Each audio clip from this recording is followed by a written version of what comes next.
She called me a loser, an idiot, and a doormat during our rainy car ride. She had no idea that short journey was about to decide her entire academic future.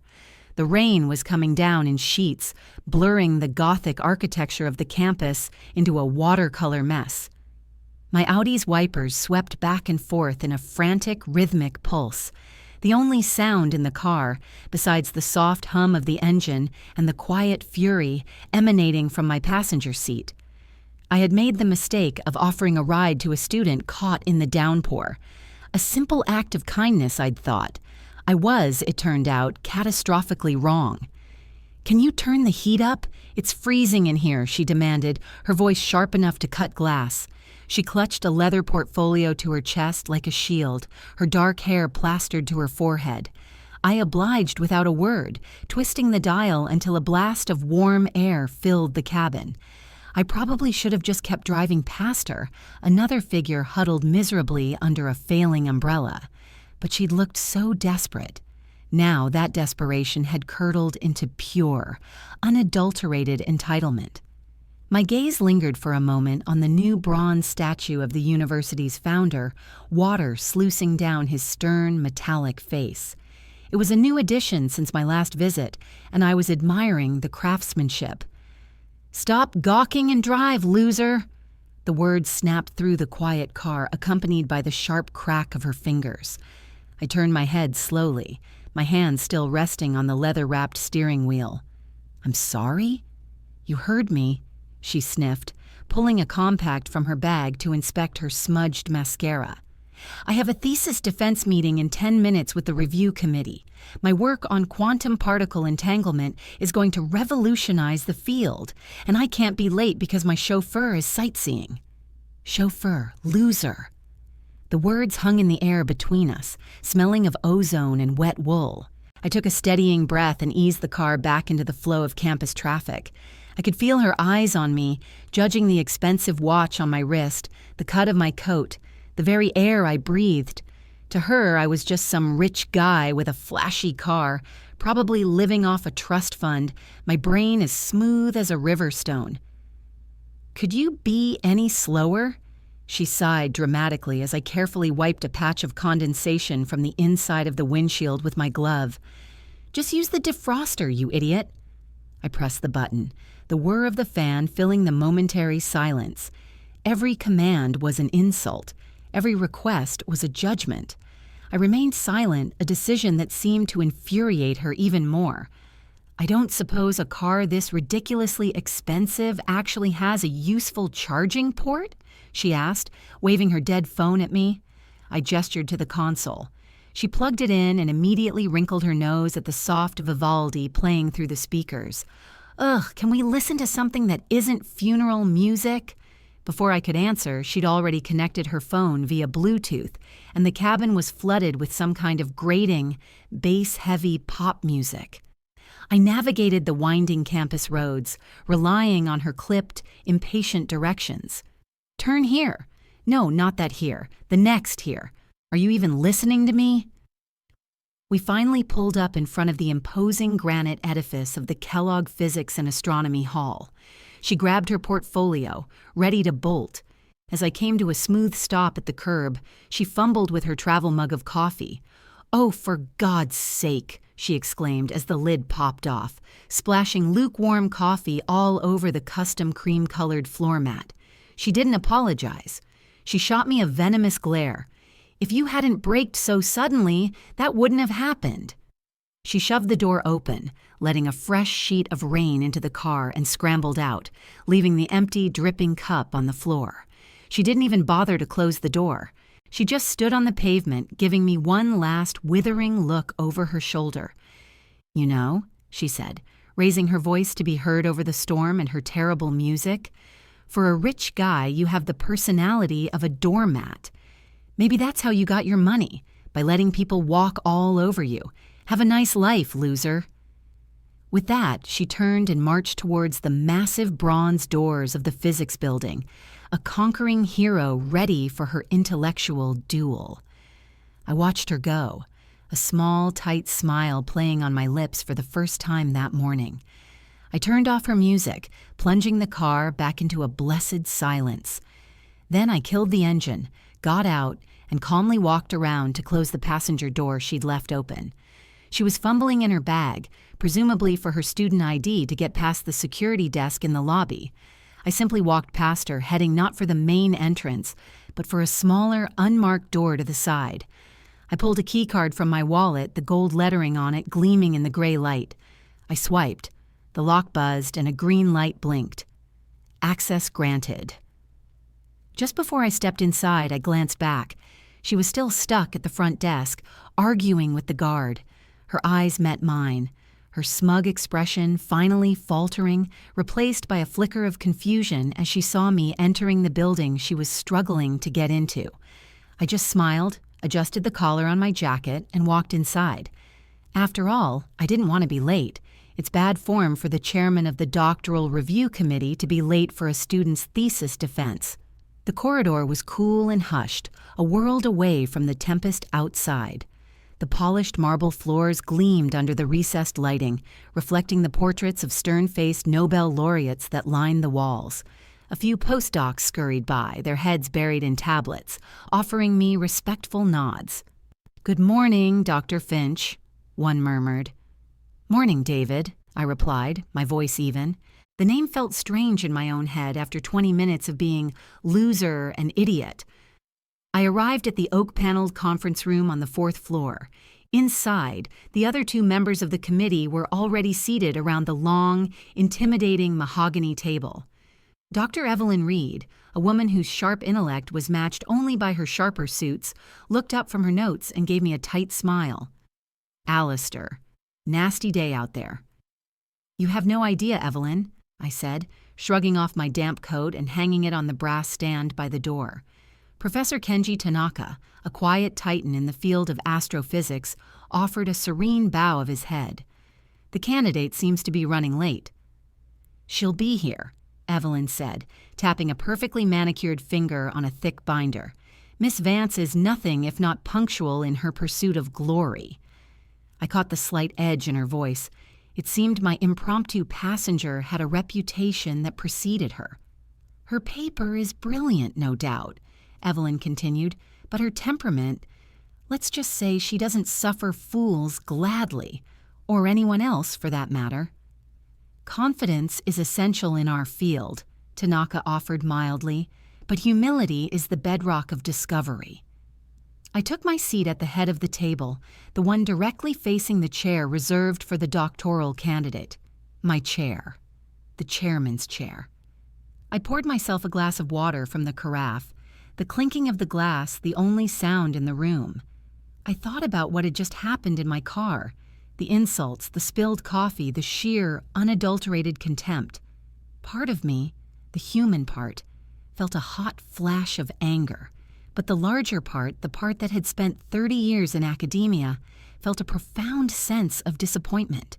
Brilliance without character is a firework, a spectacular momentary flash that ultimately leaves nothing but smoke and darkness. I had funded this very department. The bronze statue she'd mocked me for looking at? I'd commissioned it. The Kellogg in the building's name was my mother's maiden name. This was my world, a world I had built to foster the next generation of minds, not to inflate the egos of bullies. I looked at my colleagues. They had no idea about my morning commute. To them, I was just Dr. Alistair Finch, ready to professionally and objectively evaluate a promising young physicist, and that is exactly who I would be. The door creaked open. There she was. Her hair was still damp, but she'd managed to compose herself. Her face was set in a mask of intense, serious focus. She clutched her leather portfolio to her chest, her knuckles white. She was ready for battle. She strode in, her eyes fixed on the presentation screen at the far end of the room, ready to plug in her laptop. "Dr. Reed, Professor Tanaka," she began, her voice confident, a little breathless. "My apologies for the delay. The weather is atrocious, and getting transportation was an absolute nightmare." And then she looked up towards the head of the table. She saw me. The transformation was instantaneous and devastating. Every ounce of color drained from her face, leaving it a sickly, mottled white. The professional mask didn't just crack, it shattered into a million pieces. Her jaw went slack, her dark eyes widening in pure, uncomprehending horror. The leather portfolio, the one containing the work that was going to revolutionize the field, slipped from her suddenly nerveless fingers. It hit the polished floor with a sickening thud, spilling a sheaf of papers across the gleaming mahogany reflection of her own terrified face. She stared at me, frozen, as if she were looking at a ghost. The silence in the room stretched for an eternity, thick and suffocating, broken only by the quiet hum of the projector. Dr. Reed and Professor Tanaka exchanged a confused glance, their eyebrows raised. They looked from her to me, then back again, trying to understand the sudden, intense drama that had just electrified the room. I didn't smile. I didn't scowl. I simply held her gaze, my expression unreadable, and let the silence do its work. Finally, I folded my hands on the table in front of me. "Miss Vance," I said, my voice calm and perfectly level. "We're ready when you are. Please begin." For a moment, I thought she was going to faint. She swayed slightly on her feet, her mouth opening and closing like a fish pulled from water, but no sound came out. The meticulously rehearsed confidence she had walked in with had evaporated, replaced by a raw, naked panic. She looked at Dr. Reed, then at Professor Tanaka, as if hoping one of them would declare this a hallucination, a cruel prank. But they were just looking back at her, their expressions a mixture of curiosity and growing impatience. Finally, her training kicked in. She was a scientist, a creature of logic, and her brain began to reboot. She swallowed hard, the sound unnaturally loud in the quiet room. Bending down with a robotic stiffness, she began gathering her scattered papers, her hands trembling so badly that she fumbled them twice. She wouldn't look at me. She couldn't. I apologize," she stammered, her voice a reedy whisper, a pathetic echo of the strident commands she'd barked at me not 20 minutes earlier.